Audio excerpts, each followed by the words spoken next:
नमस्कार, BSTV देख रहे हैं आप। मैं हूं आपके साथ सोनू सेन। बहुत स्वागत है आपका हमारी खास पेशकश में। तो आज बात होगी मिशन 2028 की। छत्तीसगढ़ बीजेपी में इस समय महामंथन चल रहा है। Back to back marathon meetings चल रही है।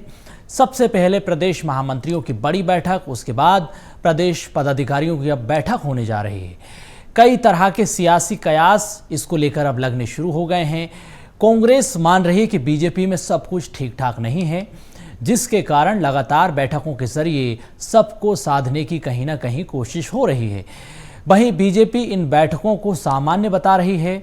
सबसे पहले ये खास रिपोर्ट आप देखिए, समझिए मिशन 2028 की बीजेपी की क्या तैयारी है। इस रिपोर्ट के जरिए आप पूरा बीजेपी का रोड मैप समझ जाएंगे। उसके बाद खास चर्चा की शुरुआत करेंगे।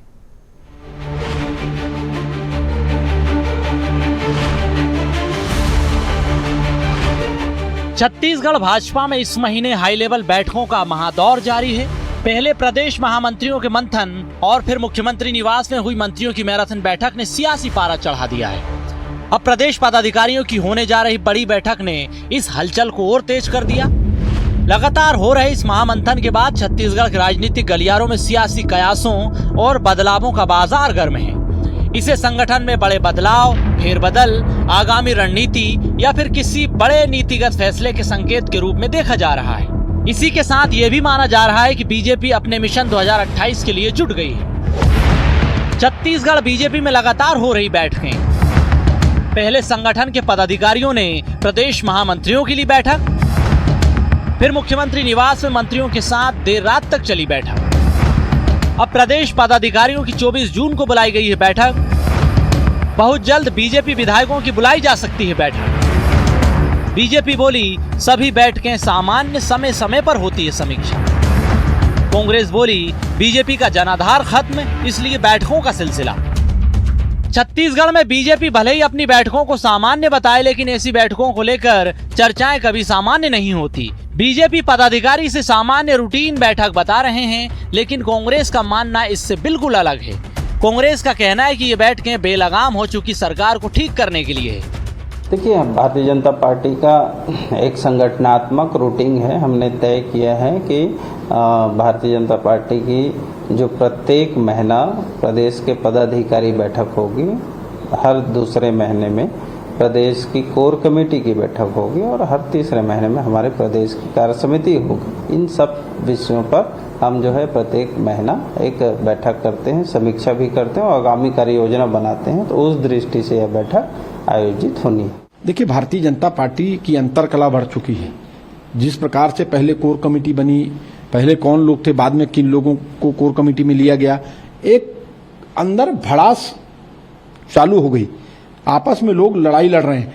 भ्रष्टाचार के पैसों की लड़ाई है, कमीशनखोरी की लड़ाई है और उसके बाद एक दूसरे को ऊपर नीचा दिखाने की लड़ाई चल रही है। राजनीतिक पंडितों की माने तो छत्तीसगढ़ भाजपा में बैठकों का ये महादौर रूटीन समीक्षा है। साथ ही मिशन 2028 और संगठन में कसावट के लिए एक सोची समझी व्यू रचना है।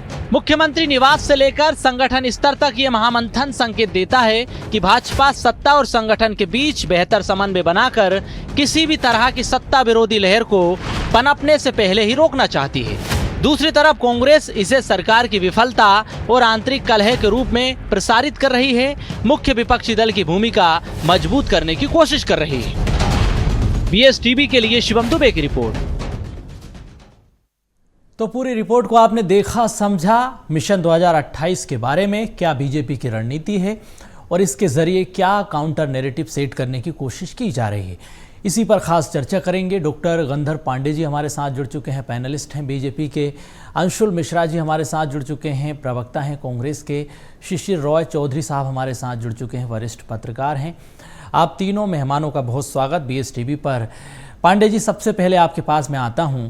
मिशन 2028 की तैयारी क्या अभी से बीजेपी करने लगी है? क्या माना जाए, back to back marathon meetings के क्या मतलब मायने हैं? क्या बीजेपी के भीतर सब कुछ ठीक ठाक नहीं चल रहा है, जिस तरह से कांग्रेस आरोप लगा रही है? दूसरी बड़ी बात यह कि सत्ता संगठन के बीच समन्वय स्थापित करना आपका मुख्य लक्ष्य है। कसावट के लिए महामंथन चल रहा है क्या? देखिए, सर्वप्रथम आपको नमस्कार, साथी पैनलिस्टों को नमस्कार, सभी को जय जोहार, वंदे मातरम। जी। भारतीय जनता पार्टी की एक प्रक्रिया है और हमारी कार्यशैली है जिसमें सतत बैठकें होना बड़ी ही आम बात है। आप देखेंगे हमारे मंडल में भी प्रत्येक मासिक बैठक होती है, महीने में एक बैठक करना हर मंडल में अनिवार्य है, जिले में एक बैठक करना अनिवार्य है।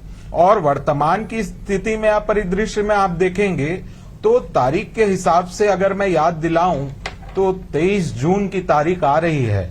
हमारे लिए वह एक बलिदान दिवस है जब स्वर्गीय श्यामा प्रसाद मुखर्जी का बलिदान कश्मीर के श्रीनगर की उस जेल में हुआ, जब उन्होंने 2 विधान 2 निशान नहीं चलेंगे का नारा दिया और संदेहास्पद स्थिति में उनकी मृत्यु वहां होती है।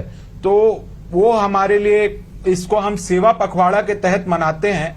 जैसे 23 जून से लेकर के 6 जुलाई को उनका जन्मदिन था, तो लगातार इस प्रकार के, जैसे बाबा भीमराव अंबेडकर की जयंती आती है तो उसमें भी एक पखवाड़ा हम मनाते हैं। तो लगातार ये एक सतत प्रक्रिया है और उसी के तहत हम चलते हैं और उसी के तहत विभिन्न धरातल के कार्य योजना बनाए जाते हैं। पूर्व में आपने देखा कि मोदी सरकार के 12 साल और माननीय विष्णुदेव साय जी के सरकार के 2.5 साल पूर्ण हुए, तो 12 साल बेमिसाल के तहत प्रत्येक घर घर जाकर के नागरिकों का अभिनंदन करना, उनको जानकारी देना कि क्या क्या केंद्र की राज्य की योजनाएं हैं जिनसे उनको लाभ मिल रहा है। तो भारतीय जनता पार्टी में एक सतत प्रक्रिया है, इसमें कोई आश्चर्य की बात नहीं है। और चाहे प्रदेश महामंत्री हो, चाहे मंत्रीगण हो, चाहे विधायक गण हो, सभी को ये पहले से पता है कि भारतीय जनता पार्टी एक पार्टी विद डिसिप्लिन है और पार्टी विद डिफरेंस है। तो लगातार समीक्षा करना और 365 दिन 24 घंटे चुनावी मोड में काम करना, ये हमारी आदत है। तो उसमें कहीं कोई संदेह नहीं है कि हम चुनाव के लिए हमेशा प्रतिबद्ध रहते हैं। प्रत्येक माह आप देखते होंगे हर बूथ में मन की बात का कार्यक्रम, माननीय प्रधानमंत्री जी के साथ जो संवाद होता है उनका सभी बूथ के लोग सुनते हैं। तो उससे हम बूथ सशक्तिकरण के भी अभियान को निरंतर मजबूत बनाए हुए हैं और हर स्तर पे हमारी बैठकें और समीक्षा होती रहती है। बिल्कुल। अंशुल मिश्रा जी, आपके पास मैं आता हूं। ऑल इज वेल, सब कुछ ठीक ठाक चल रहा है, कहीं कोई कंट्रडिक्शंस की स्थिति बीजेपी के भीतर नहीं है। और कल भी हमने देखा कि आपके भीतर भी लगातार मंथन चल रहा है। राहुल गांधी आए, कार्यकर्ताओं को टास्क दिए, टिप्स दिए, तो खलबली तो आपके भीतर भी मची है। क्या रणनीति है सत्ता संगठन को लेकर घेरने की? सोनू जी, आप सभी को मेरा नमस्कार है। और राहुल गांधी जी को आने पर एक बात तो सुनिश्चित हो जाती है जी कि राहुल गांधी जी जहां पर भी खड़े होते हैं सरकार से तो जरूर बड़े होते हैं। ये आज बीजेपी की जो पिछले कल से लेकर आज तक जो बौखलाहट समझ में आ रही है, ये कहीं ना कहीं इस बात को इंगित तो जरूर करता है। और हमारे साथी प्रवक्ता कह रहे थे कि यह सतत प्रक्रिया है, बैठकों का दौर चलता रहता है। चलिए 2 सेकंड के लिए इनकी बात को मान जाते हैं कि हो सकता है ये सतत प्रक्रिया हो, बैठकों का दौर चलता रहता हो, सारे मंत्रियों मिनिस्टर्स को पहले से बता दिया जाता हो, लेकिन पता नहीं चलता है कि मंत्री मिनिस्टर मुख्यमंत्री जी की बात क्यों नहीं मानते या बाकी संगठन के नेताओं की बात क्यों नहीं मानते। जिस दिनांक पर यह सतत प्रक्रिया चलती है और बैठक का डेट सुनिश्चित होता है अकॉर्डिंग टू हमारे बीजेपी के साथी के साथ साथ, तो उसी दिनांक को उसी समय पर 4 मंत्री अपने क्षेत्र में प्रोग्राम को फॉलो अप क्यों देते हैं, पहला प्रश्न। और जब उनको लताड़ लगाई जाती है तो हेलीकॉप्टरों से भर भर के लाद लाद कर उनको क्यों लाया जाता है, और जब दिन की उजाले की बैठकों को रात के अंधेरों में क्यों किया जाता है। ये जो मानवीय प्रश्न है, जो सामान्य ज्ञान के प्रश्न है, बीजेपी के नेता और बीजेपी के सारे प्रवक्ता इस चीज से दूर होते हुए जाते हैं। अब एक बीजेपी के प्रवक्ता तो ये कहते हैं कि भैया सतत प्रक्रिया है, इनकी बात मान लेते हैं। एक दूसरे बीजेपी के प्रवक्ता ये कहते हैं कि भैया राहुल गांधी जी आ रहे हैं इसलिए हम रात को 2 बजे तक बैठक कर रहे हैं। और आदरणीय मुख्यमंत्री जी कुछ और बात कहते हैं। रामविचार नेतान जी ये कहते हैं कि ऑल इज वेल। जब कैबिनेट में जब आपके साथी मंत्री जो हैं, जब उनके सुर एक नहीं है छत्तीसगढ़ के सामने, मीडिया के सामने, लोगों के सामने, हिंदुस्तानियों के सामने, तो आपस में सुर कैसे होंगे ये हम और आप तय कर सकते हैं। और मन की बात कही कि हर बार हमारे यहां मन की बात होता है। आजाद हिंदुस्तान के इतिहास में मन की बात जो रेडियो पे आती है, आजकल उसकी भी वीडियोग्राफी होती है। सारे बीजेपी के कार्यकर्ता उस मन की बात को जो रेडियो पे आता है उसको मजाक देखिए कि वीडियोग्राफी करके अपने अपने सोशल मीडिया पे चलाते हैं। तो मन की बात किस प्रकार से मन की बात हो रही है, ये बीजेपी के प्रवक्ता, बीजेपी के कार्यकर्ता बहुत अच्छे से जानते हैं। मान्यवर चौधरी जी, जरा आप समझाइए, क्या मिशन 28 की बिसात बिछना शुरू हो चुकी है। एक तरफ कांग्रेस में राहुल गांधी सक्रिय रूप से काम करने लगे हैं, दूसरी तरफ बीजेपी में जिस तरह से back to back marathon meetings चल रही है, आप इस पूरे पॉलिटिकल करंट सिनेरियो को किस तरह से देख रहे हैं? जी बिल्कुल, हम इस बात से इनकार नहीं कर सकते कि आगामी विधानसभा चुनावों की तैयारियां छत्तीसगढ़ के दोनों प्रमुख राजनीतिक दलों ने शुरू कर दी है। हमको ये समझना पड़ेगा कि भारतीय जनता पार्टी और कांग्रेस दोनों का जो बेस है छत्तीसगढ़ में, जो कोर वोटर है, वो दोनों अपने कोर वोटर्स को एड्रेस करने के लिए ये तमाम एक्सरसाइज कर रहे हैं। जहां तक रही भारतीय जनता पार्टी की बात, तो भारतीय जनता पार्टी के बारे में हम सभी जानते हैं, सभी पत्रकार जानते हैं कि भारतीय जनता पार्टी का अपने संगठन को, अपने कैडर को मजबूत करके रखने के लिए, बांधे रखने के लिए वो लगातार किसी ना किसी टास्क में, ये जो कैडर है, ये जो कार्यकर्ता है, ये लगे रहते हैं। इनका एक मुहिम खत्म होता है, उसके बाद में तुरंत दूसरा मुहिम शुरू हो जाता है, दूसरी बैठकें शुरू होती है, ये दौर लगातार चलते रहता है। और इसका जो प्रमुख उद्देश्य होता है वो यही होता है कि जो ओरिएंटेशन है वो ओरिएंटेशन लगातार जारी रहे, जो नई टेक्नोलॉजीज है और जो नए नए कार्यक्रमों के माध्यम से कार्यकर्ताओं को जोड़ के रखा जा सके, उनको जागरूक रखा जा सके और एक्टिव रखा जा सके। जहां तक रही कांग्रेस की बात, तो कांग्रेस की जो रणनीति है वो अमूमन अलग होती है। हमने ये देखा है कि राहुल गांधी के दौरे के बाद में ये जरूर देखने में आता है कि कांग्रेस का जो छत्तीसगढ़ के नेतृत्व है और जो नीचे के भी कार्यकर्ता हैं, वो एक उत्साह के साथ जुटते तो हैं, काम तो करते हैं, लेकिन फिर वापस वही बात कि ये दोनों का जो इन फाइट है, जो दोनों राजनीतिक प्रमुख पार्टियां हैं छत्तीसगढ़ की, बीजेपी और कांग्रेस, इनका जो इन फाइट है, ये इन फाइट के लिए एक डिसिप्लिन का होना जरूरी है जीत हासिल करने के लिए, जिसमें हाल फिलहाल काफी समय से हम देखते आ रहे हैं कि भारतीय जनता पार्टी उसमें एक एज प्राप्त करती है और उसके जरिए जीत भी प्राप्त करती है। जी बिल्कुल, ये बड़ी महत्वपूर्ण बात आपने कही। बीजेपी के भीतर पांडे जी, ये हमने देखा कि एक टास्क खत्म होता है, दूसरा टास्क पदाधिकारियों को, कार्यकर्ताओं को थमा दिया जाता है।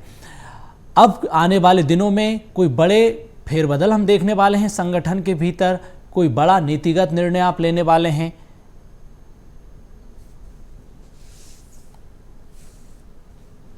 देखिए, सर्वप्रथम मैं आपको स्पष्ट कर दूं कि हमारी पार्टी का निश्चित तौर पे ये मानना है कि 12 महीने हैं और 365 दिन हैं, और जनता ने जब हमको सरकार में चुना तो 1800 दिन के आसपास दिए, तो हमको लगातार काम करते रहना है और जनता के बीच में रहना है। तो उसके लिए चाहे बैठकें हो, चाहे जनसंपर्क अभियान हो, हम नियमित उसको बना के रखते हैं।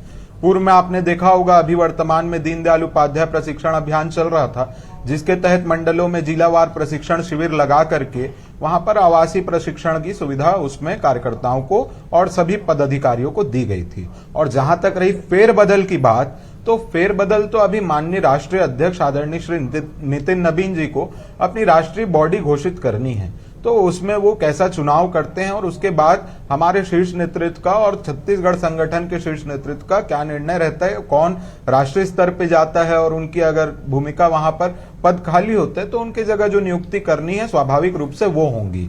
और अंशुल जी अभी अपने वक्तव्य में कह गए, इनके कल जो 6वीं बार रिलॉन्चिंग हुई, जननायक नाम से वो नेता आए हुए थे, तो इन्होंने कहा कि जहां राहुल गांधी खड़े होते हैं वो बीजेपी से बड़े होते हैं। तो मैं इनको याद दिलाना चाहूंगा, जब मोदी जी की लहर आती है तो लोग बोलते हैं आंधी आ गई, और आपको वास्तविकता बता रहा हूं, कल जो छत्तीसगढ़ में आए थे वो थे तूफान के बाद बूंदाबांदी, और इनका नारा था अब की बार राहुल गांधी। और देखिए, जो जिस चीज का विशेषज्ञ होता है वो उस चीज का प्रशिक्षण देने आता है।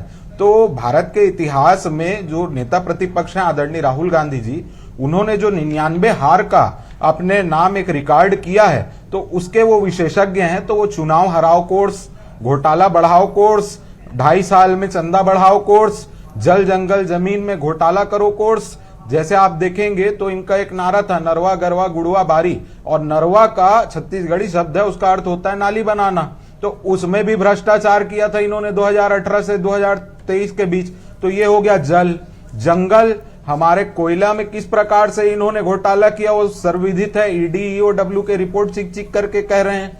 ये हो गया जमीन, जंगल और जमीन दोनों आ गया इसमें। और जमीन जहां पर पैसा लगाया तो शराब का घोटाला करके आपको पता होगा शायद मेसर्स कॉरपोरेशन चैतन्य बघेल जी की जो कंपनी है, जो पूर्व मुख्यमंत्री भूपेश बघेल जी के सुपुत्र हैं, उसका पैसा रियल एस्टेट में यानी कि जमीन में लगाया गया।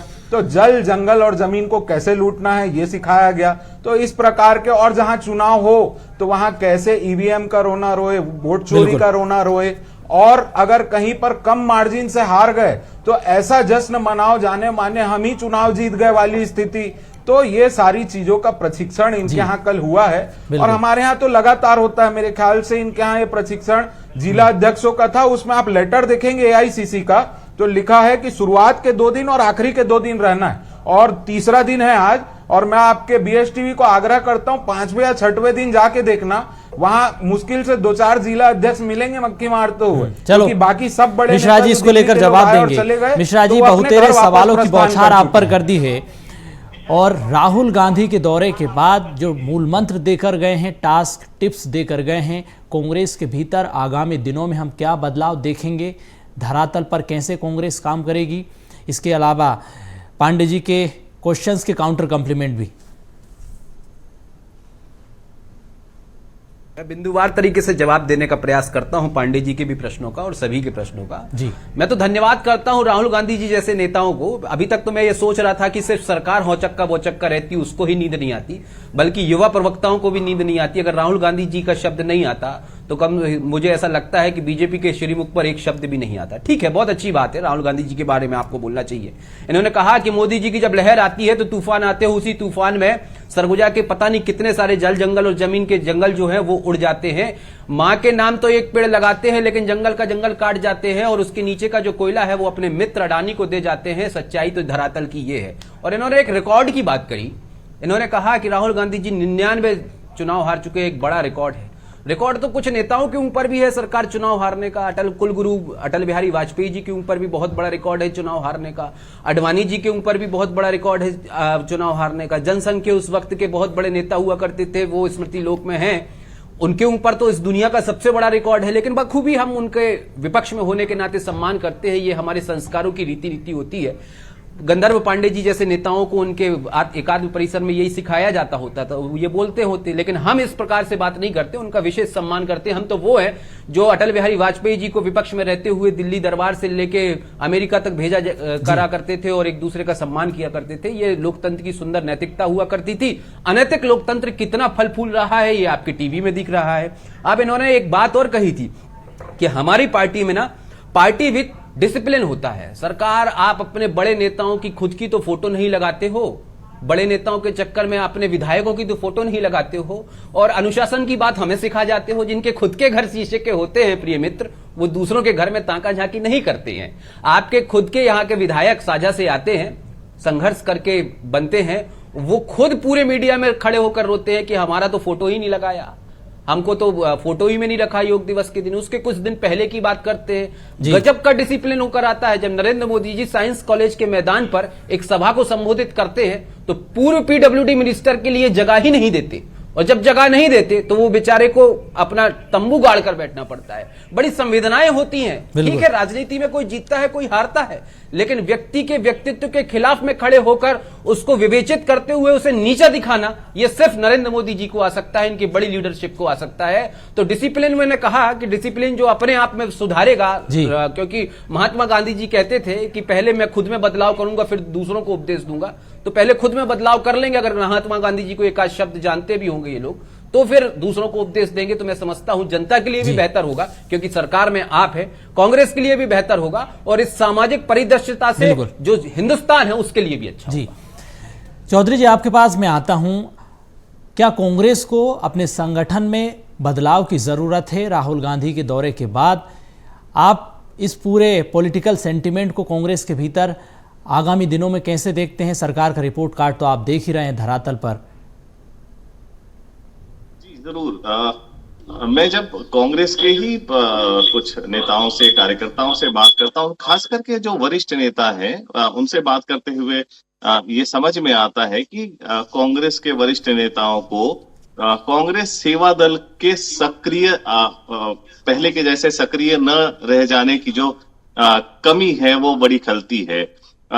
उनको ये भी लगता है कि अगर सेवा दल पर्याप्त रूप से सक्रिय हो तो कांग्रेस की जो धार है वो और ज्यादा शार्पन हो सकती है और ज्यादा तीखी हो सकती है। ये जरूर है कि कांग्रेस के पास छत्तीसगढ़ में लगातार मौके छत्तीसगढ़ की जनता देती रही है और आने वाला भी जो समय है उसमें भी कांग्रेस अपने संगठन को, अपने जो नीचे के कार्यकर्ता हैं उनके साथ में, जिस प्रकार से अभी राहुल गांधी के कार्यक्रम के बाद में जो बात कही जा रही है कि जिलाध्यक्षों का प्रशिक्षण है, उसके बाद में जो तमाम वर्ग हैं वो इसमें शामिल होंगे और ये जो मुहिम है कांग्रेस ये आगे बढ़ाने जा रही है। तो आने वाले दिनों में हम एक टफ फाइट की उम्मीद कर सकते हैं छत्तीसगढ़ में, बशर्ते कांग्रेस के जो नेता हैं, कांग्रेस के जो कार्यकर्ता हैं वो एक सिंक्रोनाइज्ड वे पे काम करें और जनता से जो जुड़े मुद्दे हैं जिस प्रकार से उठा रहे हैं उसमें और ज्यादा तेजी लाएं, उसमें और ज्यादा तीक्ष्णता लाएं और सरकार को बाध्य कर सकें कि जनता के जो मुद्दे हैं जिसपे सुनवाई की जानी चाहिए उनको मानने पे सरकार को बाध्य कर सके। तब जाके कांग्रेस की ये स्थिति होगी कि वो वापस एक मजबूत विपक्ष जिस प्रकार से होना चाहिए वो उस तरीके से दिखाई देगी, एक ऑल्टरनेट प्रस्तुत कर पाएगी छत्तीसगढ़ की जनता के सामने। फिलहाल तो ऐसा लगता है कि भारतीय जनता पार्टी तमाम उतार चढ़ावों के बावजूद किसी ना किसी तरीके से अपने संगठन, अपने डिसिप्लिन, अपना जो टारगेट ऑब्जेक्ट ओरिएंटेड जो उसका मिशन होता है उसमें वो लगातार लगी हुई रहती है और किसी भी तरीके से उसको पाने में मुझे ऐसा नहीं लगता है कि अभी बीजेपी के पास में एज नहीं है। हालांकि कांग्रेस अगर इस बात पर एक्सरसाइज करती है, अपने नीचे के धड़े को मजबूत करने पे काम करती है, बूथ लेवल पे काम करना शुरू करती है और ज्यादा स्ट्रेंथन करती है तो आने वाले दिनों में कांग्रेस को भी सफलता मिल सकती है। पांडे जी, जो आरोप लग रहे हैं विपक्ष की तरफ से कि लूट को कैसे ऑर्गेनाइज्ड वे में आगे बढ़ाया जाए, करप्शन कैसे किया जाए, संगठित अपराध कैसे किया जाए, उसको लेकर लगातार महामंथन चल रहा है। तो भ्रष्टाचार करने के लिए, रणनीति बनाने के लिए ये महामंथन चल रहा है क्या? देखिए, एक बहुत ही प्रसिद्ध कहावत है, जो जैसा होता है उसको सब में वैसा दिखता है। मैंने आपको जल, जंगल, जमीन और तीनों के बारे में बताया कि कहां कहां भ्रष्टाचार किया और उसके विभिन्न उदाहरण हैं। और इसी के साथ साथ आप जिस जगह जाएंगे इनके 5 शासन काल में मनी स्पिनर भ्रष्टाचारी योजनाओं का कैसे निर्माण करना है उसमें इनकी महारत थी। अंशुल जी ने कहा कि वहां पेड़ कट रहे हैं, तो मैं कुछ भूपेश बघेल जी की क्लिपिंग है उसको सुना देता हूं, अगर आवाज आ रही हो तो। जी, भूपेश बघेल जी ये कह रहे हैं कि वहां पर पेड़ तो कटेगा, और खुदाई होना है, वो खदान चलेगा 30 साल तक चलना है। तो 30 साल के पहले वन पर्यावरण का नियम है कि आप पेड़ काटेंगे उसके पहले पेड़ लगाना है आपको। अब ये बोल रहे थे कि पेड़ लगाने से पहले अपने घर का फ्रिज और एसी बंद कर दो।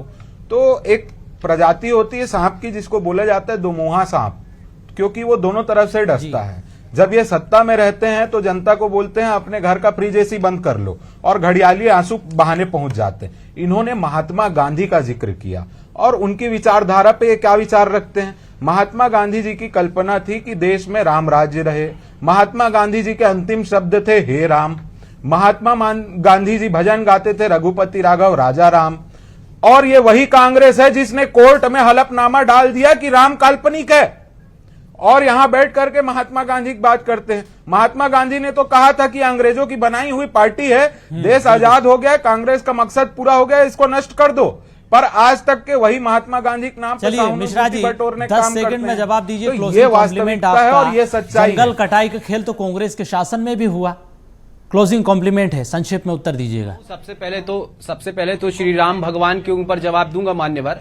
हमारे साथी प्रवक्ता को शायद इस बात का ज्ञान नहीं है या शुद्ध सनातनी नहीं है या शास्त्रों की 2 कंडिका इन्होंने नहीं पढ़ी, इसलिए इस प्रकार का प्रश्नवाचक चिन्ह उठाते हैं। आप लोग राम काल्पनिक है, राम काल्पनिक मैं बोल रहा हूं, आपके बीच में नहीं बोल रहा हूं। राम काल्पनिक है उसका सिद्धांत इन्हें पता कर लेना चाहिए कि अगर इस स्टूडियो में बैठकर अब मुझे प्रभु श्री राम को याद करना है तो राम जो है वो काल्पनिकता का भी सिद्धांत रखते हैं, राम जो है वो अधोगुण का भी सिद्धांत रखते हैं। जहां जन्म जन्मांतर की शून्यता का भी सिद्धांत जब समाप्त हो जाता है तो राम का नाम वहां शुरू हो जाता है। इसलिए जो अर्धज्ञानी प्रवक्ता होते हैं वो एक बार शास्त्रों को पढ़ लेंगे तो उन्हें पता चल जाएगा कि राम काल्पनिक है और राम सजीव भी है, राम सजीव भी है और राम निर्जीव भी है, सगुण भी है, हर कण कण में राम है। और इनको एक बात में जवाब देना चाहता हूं, एक बात में जवाब देता हूं कि जो हर जालिम से टकराएगा ऐसी आंधी लाऊंगा मैं, देश में नए अंग्रेज आए हैं, नया गांधी बनाऊंगा। चलिए बहुत के बाद बूंदाबांदी राम काल्पनिक है और राम समय की कमी है इसलिए चर्चा को यहीं पर विराम देना होगा। बहुत शुक्रिया आप सभी मेहमानों का। तो फिलहाल बीजेपी के भीतर महामंथन का दौर चल रहा है, back to back marathon meetings हो रही हैं। उधर कांग्रेस भी अपने संगठन को सक्रिय करने के लिए कवायद कर रही है। फिलहाल चर्चा में इतना ही। नमस्कार।